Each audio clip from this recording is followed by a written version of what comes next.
What is going on, everybody? Welcome into the Week 5 NFL Power Rankings show. We're going to get right into it. If you could, first, please do hit that like button down below. It's a free and easy way that really supports my channel. I really appreciate it. And let's get started. At the bottom, per usual, I do need to say first, thank you to some of your suggestions throughout the last several of these for some potential upgrades here. We are going to now list the team's record in their little box here, and we're going to be going from left to right now so that it can build up a little bit of suspense leading up to the next tier, so you don't know necessarily how many teams are left in that tier. But anyway, at the bottom, it is going to be the Chicago Bears holding on to that dead last spot, though this week was a little bit more challenging to discern who the worst team in football is. But yeah, the Bears hold on to their 0-4 record, though this week Justin Fields did look like a competent NFL quarterback for what it's worth. If he continues to play like that, the offense should be able to put up a few more points and they should be much more competitive than they've been in weeks past. Granted, it came this week against the worst defense in football in Denver, and they still found a way to lose. So they obviously still have millions of issues in Chicago, and I think they are deserving, so to speak, of the number 32 spot yet again this week. And then at 31, this team, the New York Giants, I did not expect to be this low, but embarrassing themselves already for the second time on primetime football this season, just completely laying an egg against the Seattle Seahawks defense that I don't think that highly of. Granted, they've been getting after the quarterback a little bit better against some bad offensive lines lately, but I think this is much more about the Giants' offensive line, who have shown week after week at this point they can't block anybody. It's unlike anything I've seen, at least in a long time, in the NFL. And then you have Daniel Jones with bad pocket presence and a quarterback that under pressure can put the ball in harm's way. And this is just compounding to a complete disaster that is, in my opinion, the worst offense in the NFL. So the Giants are in a huge hole right now, and I don't see an end in sight anytime soon, as much as I have faith in Brian Daboll. Then number 30, I mean, the Carolina Panthers still winless here. They'd be a great candidate to be the number 32 team in a normal NFL season, but there are some horrible football teams this year. But I don't really have anything good to say about the Carolina Panthers other than they did a good job defensively this week against the Vikings.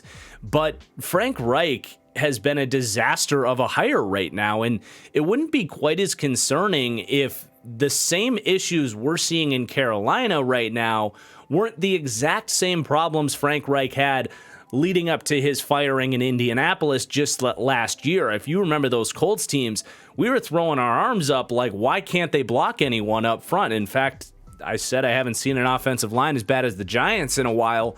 What the Colts had pre-firing of Frank Reich last year was up there. Just the inability to pick up stunts just felt like a complete turnstile up front with their blocking schemes and coaching. On top of that, though, they obviously don't have great receivers to get open on their own, but they're not doing anything really to scheme these receivers open. The receivers aren't making tough catches for Bryce Young either. And then you have Bryce Young, who is a rookie quarterback, trying to figure things out and build upon something. There's no foundation to build upon right now, and that's a huge problem when myself and most people were quite optimistic about the Frank Reich hiring. So they've got tons of issues in Carolina. Though, shout out to Charlotte. Went down there with my wife, went to the game this weekend. Love the city. At least you guys got that going for you, Panthers fans. Then the Arizona Cardinals at number 29. Absolutely shellacked by the 49ers, looking much more like that team we probably expected them to look like. Going against here a superpower of a 49ers team was going to be a difficult matchup for them, and that played out. Then the Denver Broncos at number 28, picking up their first notch in the win column this week. Look, Russell Wilson's actually been pretty good this year. I think he was getting a lot of fingers pointed his way as they were losing games, but we've come to see now with a little bit more information that this is literally one of the worst defenses ever. They, I kid you not, are the worst ranked defense per DVOA for the first 4 weeks of a season, at least since the 2008 0-16 Detroit Lions defense led by Joe Barry, the current Packers defensive coordinator. But yeah, the defense sucks, but Russ kind of led a nice comeback here, and he, at least with this offense, has been quietly better than a lot of people have given them credit for. So I guess I'll say something nice about the Broncos. Then the Las Vegas Raiders here at number 27. Having to go to Aiden O'Connell this week, always difficult to turn the keys to the offense over to a day 3 rookie. So that obviously didn't go great, but they were scrappy against the Chargers as we know them to be. But it's really Max Crosby and nobody else on the defensive side of the ball, and obvious offensive deficiencies. So yeah, not a whole lot to add on the Raiders this week. Now, before we get to this next tier here, if you want to avoid having a Monday Night Football game like that, or say this Thursday night game, Bears, Commanders, if you want to avoid having to sit there in the third quarter in a miserable football game with no rooting interest in whatever's going on in a terrible football game, well, Underdog Fantasy can help you out, because Underdog's Pick'em contest is the best way and cheapest way to increase your interest in any given football game, with the opportunity for massive payouts. You're selecting anything from fantasy points to rushing yards to passing yards to tackles, you name it. You're selecting higher or lower, stringing together your lineups, and you can get up to 20 times your entry on your payouts. I love Underdog. I know you guys will too. And now if you sign up using promo code TFG, you will support my channel in a big way, and they will match up to $100 on your first deposit. That is easily a season's worth of Pick'em entries. So head over to Underdog right now, or pull out your phone, download the app, and sign up using promo code TFG. But let's get back to it. We do have a slight change in the tiers this week. In fact, we only have 5 tiers, but one of our new tiers here, tier 4, if you will, is going to be the QB problems tier. So I'm sure many of you can predict which teams might be coming in this one, but these are teams that have good aspects to their squad, but serious quarterback and offensive question marks right now.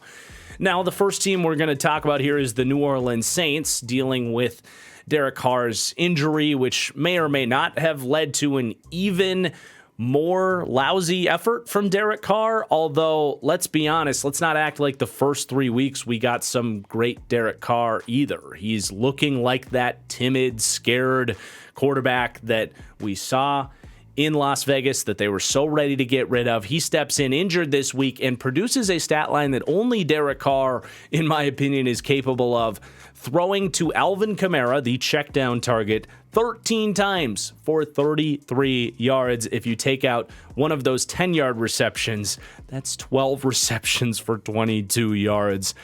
That's who Derek Carr is, man. Other than a couple of calculated deep shots within the scheme, you're not getting a whole lot of explosiveness from him, whether he's hurt or not. Not to mention the offensive line has been a disaster for New Orleans. So after a decent start for them, sheltered by their great defense, it has not been pretty for the New Orleans Saints. They're dropping down 7 spots here this week.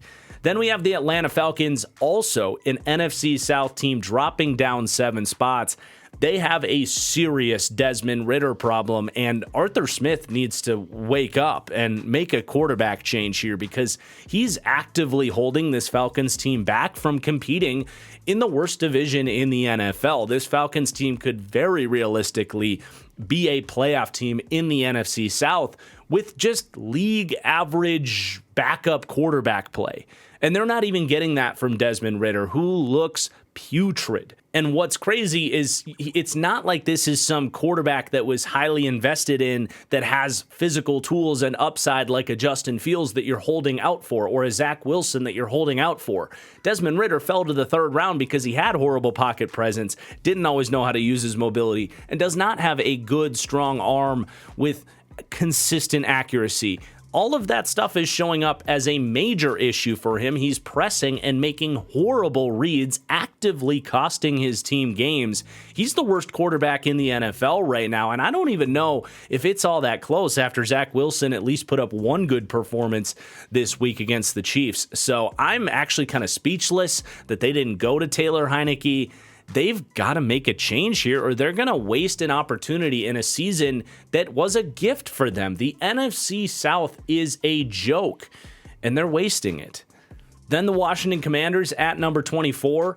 Sam Howell was pretty solid this week. I think the quarterback questions aspect of this really stems from what he did last week. We're still learning about Sam Howell, but the Commanders have just been a quarter-by-quarter team this year. There's been parts of their season where the defense underwhelms. There's been parts of the season where their defense looks great. Likewise with the offense, right? They've really just been all over the place. I think this is the right tier for them, and conveniently, we just don't know enough about their quarterback that they belong in this tier. But then we have the New York Jets, going to stay put at number 23 after losing to the Chiefs, but they are certainly fascinating and had one of the more surprising nights, or just games rather, of any team this week, because Zach Wilson, the former number 2 overall pick, started to actually look like the guy they spent that number 2 pick on, and really looked like a completely different Zach Wilson than we've seen. I mean, his ability to get his eyes in the right place, get the ball out, beat the blitz, scramble, break sacks, make throws on the move. I mean, he outplayed Patrick Mahomes by a wide margin for 3/4 of this football game until he just didn't get to touch the football in the fourth quarter. Obviously, an unfortunate fumbled snap. Partially his fault, I suppose, but it's not a quarterbacking issue. I'm intrigued. That's a good Chiefs defense on primetime that Zach Wilson played well against. Their schedule opens up these next 5 games or so. I'm very curious because we know what this defense is capable of, but not going to also overreact to one night from Zach Wilson. Then the New England Patriots at number 22. I'm really just getting tired of trying to defend this team. This was definitely a cherry on top of a mostly disappointing season. I thought they fought for the first couple of weeks. They bounced back and beat the Jets last week. But this week, what the hell was that? They were just completely out of their league with, matching up with the Dallas Cowboys. Mac Jones gets benched in this game. He went rogue and just started, free balling with the offense. What was that? That's all I have to say. It's just, I'm kind of sick of this Patriots team that can't seem to build upon anything on the offensive side of the ball. And there's only so much this defense can do. So an 8-spot drop for the New England Patriots. Then the Pittsburgh Steelers, likewise, a putrid performance by their low upside former first-round pick of a quarterback in Kenny Pickett. He seemed to regress this week against the Texans defense. I mean, Kenny Pickett wasn't getting the ball out on time. He's bailing from clean pockets every other snap. He's been horrible this year. There's no other way around it. It doesn't help that Matt Canada is his offensive coordinator, but man, when you're like the Patriots and you're the Steelers and you are just genuinely one of the worst offenses in the NFL, oftentimes it's just not going to matter how good your defense is. And that's just a frustrating place to be, to say the least. Before we get to the middle class tier, I just want to remind you guys, I do have a podcast. It's called the Fully Inflated Football Podcast. We do recaps for every single game and more. That is available on my second YouTube channel. Link in the description below, or just search Fully Inflated Football Podcast wherever you get your audio shows. We'll see you over there. But let's get into this next tier. The middle class, which is seemingly very wide and vast this year. Starting at number 20 here, the Houston Texans, man, good for them. I think they have been, to me, the most pleasantly surprising team that I really just didn't see this coming. It has been a lot of boxes being checked, honestly. None bigger than CJ Stroud, who looks awesome. You know, I had a high floor on CJ Stroud coming in, and he's shown a lot of that with the ability to throw with anticipation and the arm talent. But I want to give him even more credit. His kind of pocket presence and ability to navigate the rush and get the ball out in the face of pressure is extremely impressive to me, and not necessarily something I expected from him based on his college evaluation. It's like he had that one big game against Georgia at the end that didn't really match the rest of his college tape in terms of what he did under pressure, but he's looking much more like that Georgia version of CJ Stroud, and that is dangerous. But you also just, you have a lot of credit to go around too. Some of these players, you know, guys like Nico Collins and Tank Dell look awesome. This offensive line, all these backups have actually really stepped up and played quite well. Bobby Slowick, the offensive coordinator, is doing an awesome job mixing things up, mixing and matching the run game with play action. And, you know, you even get trick plays like a halfback pass touchdown this week, doing a lot of stuff to create easier throws for CJ Stroud. And the defense these last 2 weeks under, obviously, DeMeco Ryans, starting to feel much more like a DeMeco Ryans coached defense. So I've just been impressed by the whole operation in Houston. I did not think we'd be sitting here in October and me viewing them as a middle tier team. So just really thumbs up across the board for Houston, and that big trade up and just kind of going for it this year has certainly paid early dividends. So can't really ask for a better start for the Houston Texans.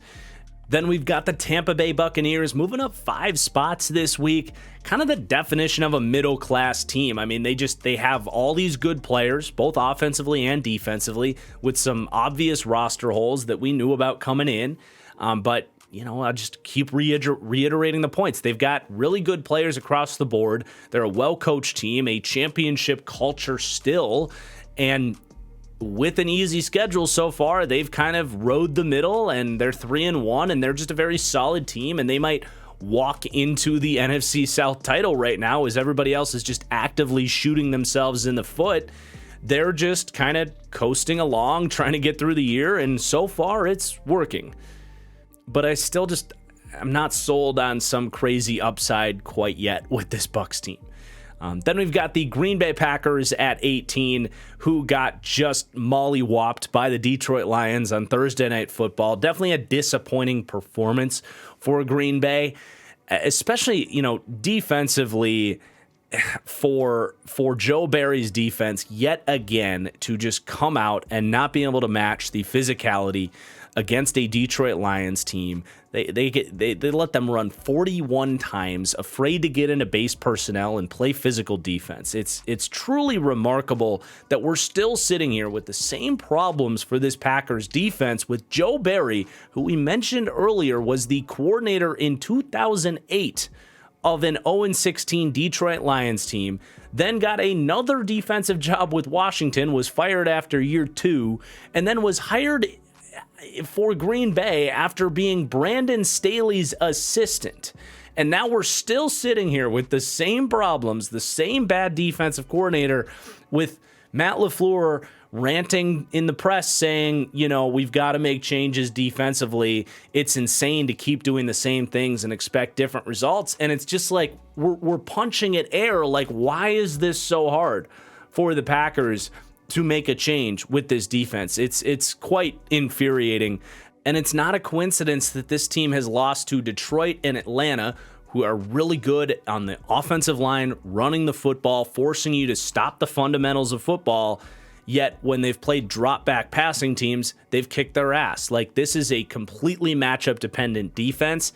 It's part of why they're kind of this middling team. They're still 2-2. I think offensively they've got better days ahead. I trust that their pass protection will play better than they did against Detroit on Thursday Night Football with kind of the injuries and the shakeup there. You know, Jordan Love's had some highs, had some lows. Overall, they're a kind of polarizing 2-2 football team that I think is definitely hanging around yet, though it was a rough week. But they could easily bounce back against the Raiders on next Monday night, and we feel much better about this offense. Then we've got the Cincinnati Bengals all the way down to 17 for my Super Bowl pick. That is looking awful right now. Maybe the worst Super Bowl pick I've made in the history of this channel. Now, the Joe Burrow calf injury is kind of derailing this whole thing because his mobility really sheltered a lot of the question marks on that offensive line. Burrow's so good normally at eluding sacks and sensing pressure. You watch him right now, he's not moving. He can't plant and drive the deep ball. He's a sitting duck in there, and he can't play like himself. And this entire offense is crumbling around him. And the defense struggled this week against the Titans because they're on the field all game. They have so many issues right now. I still am not ready to write them off. Like, if Joe Burrow can get a little mobility back, if they can just wake the hell up and bench Cordell Volson at left guard, the rest of that O-line should be much better. But yeah, they've got to get something rolling, man. This is pretty tough. Even against the Rams, they weren't great offensively. But then the Indianapolis Colts gonna jump up 4 spots this week despite the loss. If you've got a Game Pass subscription, download the All 22 and watch Anthony Richardson. He was awesome in this game.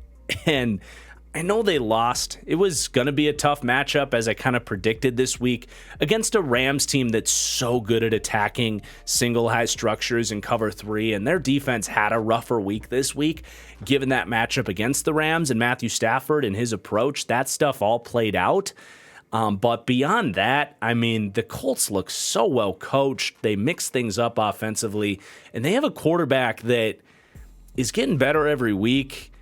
The game is not too fast for Anthony Richardson, and some of the throws he made were just stupid, and his pocket presence has been exceptional. He really fits and matches the eye test right now, and this team might not be perfect, but they're going to be, I think, in pretty much every game that they play, and they're going to have some explosive drives with Anthony Richardson at the helm. And by the way, it just sucks to have a game like that end with these overtime rules. The fact that Anthony Richardson plays that well in the second half and doesn't get to touch the ball in overtime is just garbage. But number 15, the Tennessee Titans, jumping up 7 spots this week, a dominating win over the Cincinnati Bengals.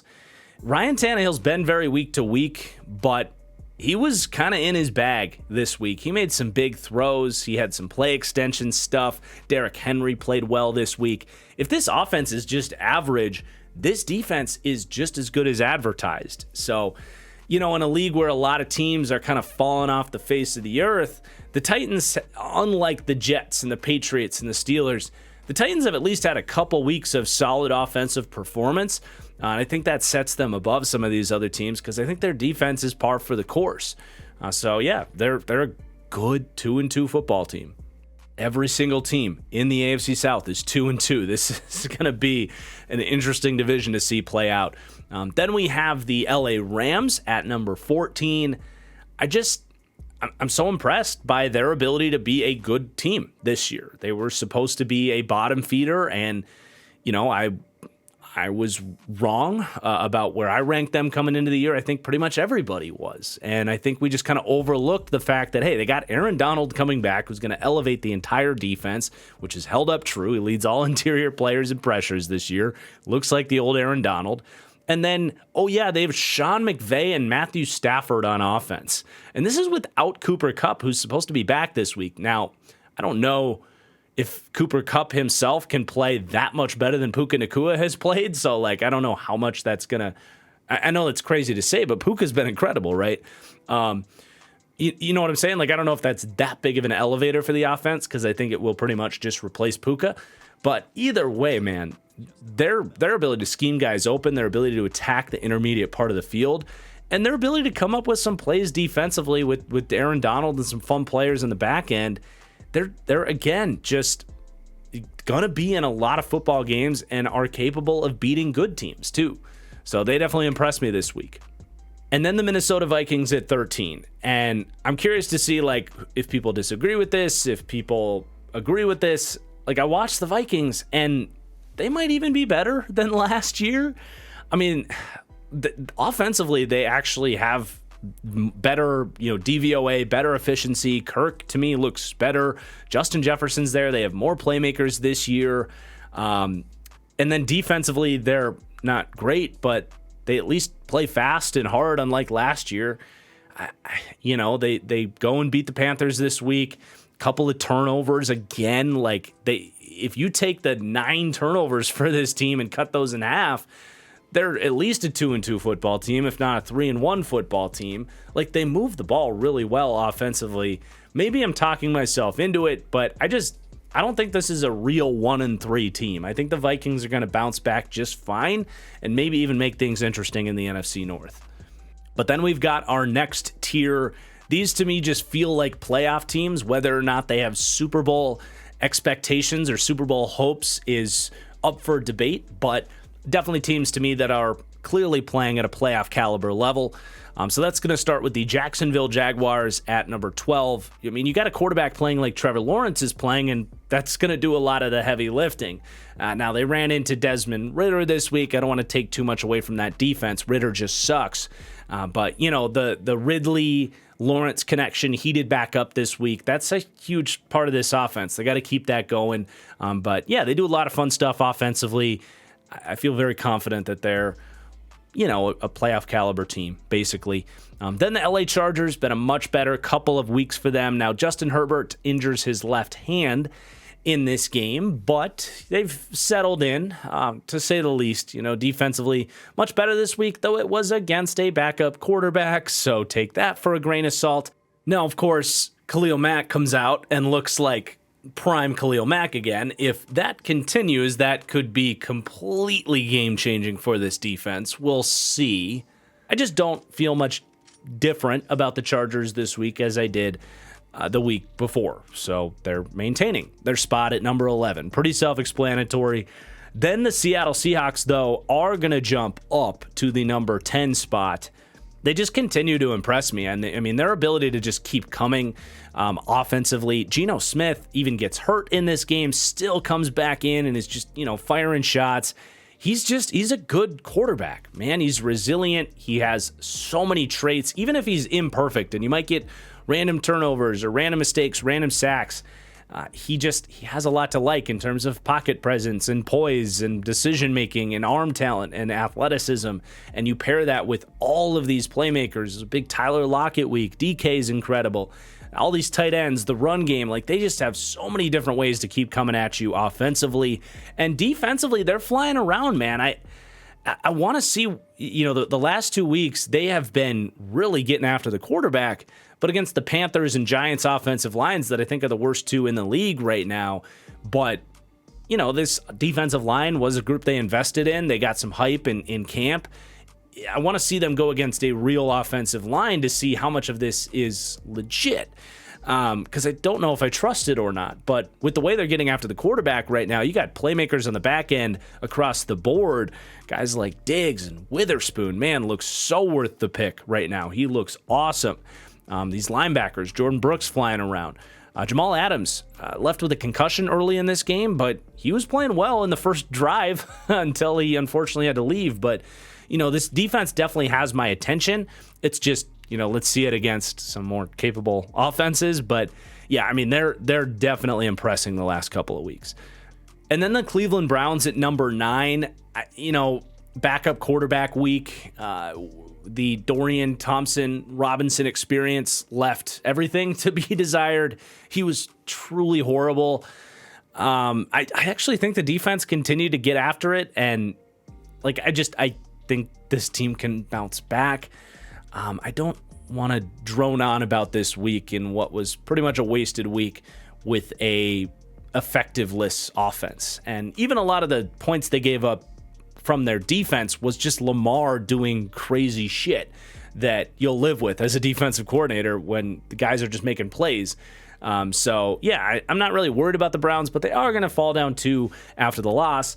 because I am that impressed by the Detroit Lions, I think that was a big statement win, not just because they went into Lambeau and beat the Packers and overtook Lambeau with their fans and all that, because obviously that was a statement win in terms of like they are a tier above the NFC North, but just like from evaluating the team, that was the best this defense has looked to me. The pass rush with Hutchinson looks like a top 7 to 8 edge rusher in the NFL, which is saying a lot considering who the top edge rushers in the league are. I mean, he's been incredible. He looks like he might even be have higher upside than I even expected. I think my pro comp for him was Max Crosby, though, who himself is top 5. So that very well might hold up, but it's not just him. I mean, the guys in the back end, Brian Branch is every bit as good as advertised. Some other interior guys too, like Aleem McNeil and John Kaminsky, super underrated player. The way they fly around as a team, like their team defense really showed up in this game. And then Jared Goff is playing really well too, man. He had the interception to start the game, but really settled in, made some big throws in a big game, in a big spot, a couple of play extension moments in there. They get Jamison Williams back 2 weeks early now to hopefully open up this vertical passing game. We know what they can do with the offensive line. Like they just, across the board, really impressed me this week. And then the Baltimore Ravens, who, if they can get everybody back healthy, I feel like can become a tier 1 team because Lamar is playing like an MVP candidate right now. He really is. This is the second time this season, both in their divisional games, by the way, which is big, against the Bengals and the Browns, where it really felt like Lamar was, I guess I could say, putting the team on his back, but just in general, having all of the answers, making sensational throws and plays with his feet. I really thought he was special in this game yet again, man. And that was against, in the face of a pass rush with a bunch of players out on the offense. He just continues to wow me. And then defensively, they did their thing against DTR. I'm not, don't have any big takeaways other than Roquan looks so damn good for them. Like if he plays like that every week, it won't take long for me to say he's there with Fred Warner in terms of tier 1 of linebackers. So another good week in Baltimore. Just got to continue to get more and more healthy. Now we have our Super Bowl favorites tier 1, and the Dallas Cowboys.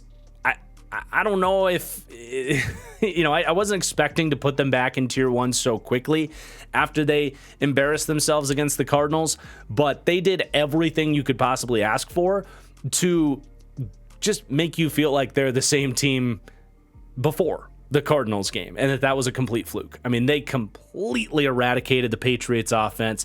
That pass rush was relentless, playing pissed off. They got Mac Jones benched. Dak Prescott played excellent in this game. I mean, you really could not ask for anything more from the Cowboys this week, and they will return to the top tier, though their standing does not change. The Miami Dolphins, however, are going to drop down 2 spots. They pick up their first loss on the season in Buffalo. Now, they did run into the Bills playing a perfect game, which is going to be difficult for anybody to play, but it was their defense's inability to get them out of playing a perfect game that really has me concerned. I mean, I'm not going to really say I'm concerned about the offense. I mean, maybe some teams are figuring out some of this stuff that Mike McDaniel brought out early in terms of preventing some of these free releases into the middle and some of that stuff. We'll continue to monitor that. But to me, this was much more about their defense just getting eradicated. And you definitely have not felt the Vic Fangio presence. That's a whole nother thing. Is Vic Fangio defenses just not going to work anymore because you have teams like Buffalo that have invested in a second tight end and a deep running back room and have trained Josh Allen to throw the underneath stuff when it's there. I mean, they picked this defense apart. They had whatever they wanted against them. So that's going to be the bigger concern here for Miami. But ultimately, I think they just ran into the Bills on a good day, which is going to be tough for anybody. But they are going to drop down 2 spots below the Philadelphia Eagles, who are firmly holding on to this number 4 spot as teams kind of move up and around them a little bit. Look, this wasn't the best week for the Eagles. And to me, this defense just, I don't feel like this is a great defense. You watch Washington kind of carving them up. And for me, it's just kind of that intermediate part of the field. This is another Fangio-style defense. They're going to play a lot of zone. They're going to allow free releases. And when you don't have the linebackers and safeties and you're dealing with some cornerback injuries, it doesn't matter how good your defensive line is. You need complete team defense. And I think as we've seen, Jonathan Gannon was a little bit better of a defensive mind than we maybe gave him credit for last year. So that to me is where I'm just not in on the Eagles as a top 3 team, but they're still super complete. They do still have that defensive line, and Jalen Hurts and A.J. Brown are heating up, man. So that's definitely a plus in the right direction. Definitely first couple of weeks felt like they needed to find some things that worked at a high level for them offensively as they did last year. And right now that A.J. Brown connection is clicking. So I do want to say some nice things about Philadelphia, but the context definitely changes for a team that is up here in these rankings, able to kind of nitpick some stuff a little bit more. But yeah, the Buffalo Bills, I really regret fading them coming into the year. And Bills fans, I'm not fading you now. I mean, that was as big of a statement when after Josh Allen had played really well the last couple of weeks. Obviously, the opening night fiasco is what it is, but Josh Allen's, to me, been the MVP of the NFL from weeks 2 through 4. He looks remarkable. Just like I said with that Dolphins game, having all of the answers, whether it's scrambling or checking down or throwing these beautiful deep balls. Like, he's just been playing quarterback at a remarkably high level right now. And defensively, they've done a really good job with Coach McDermott calling the shots. Von Miller, I think, is going to be getting back to practice here pretty soon, so that could really change things. I wish I didn't kind of get bored of this Bills team and fade them after a disappointing end to their year last year. They look really good. Now, they did lose Tre'Davious White. Hopefully that doesn't have a negative effect on their defense in too big of a light. That's definitely something to keep an eye on. I mean, Kyrie Elam has been inactive for them. He, a former first-round pick, has not been able to give them anything. So, it will be interesting to see what that changes, what they're able to do defensively. Certainly a buzzkill in an otherwise perfect week for the Buffalo Bills. And then the Kansas City Chiefs holding on to the number 2 spot. I know it wasn't a perfect night for the Chiefs. In reality, look, Zach Wilson played good quarterbacking against them. Regardless of what his past has been, they ran into a surprising night where the Jets offense was playing pretty well against them. And then even on a night where Mahomes is making uncharacteristic mistakes, they're still able to settle in, possess the ball for what would it be? 14 of the last 16 minutes of this ball game. Mahomes just flawless decision making after a rough night against a great Jets defense with everything to play for, picking up first downs with his feet. I know there was some penalties in there. I didn't feel like this was really a penalties decided the game type of match. This to me was Mahomes and Reed and the offensive line and Kelsey bunkering down and finishing off a game where they got tested to a legitimate degree. So not every game is going to be won in a blowout, but this team's ability to kind of beat you in any different way, whether it's offensively or defensively, whether it's with the passing game, whether it's with the running game, it's incredibly valuable in tough games like this. And I think that showed through on Sunday night.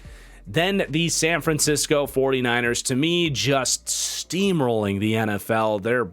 I don't want to say they're in a tier of their own, but they feel like a complete juggernaut right now. Brock Purdy continues to play great.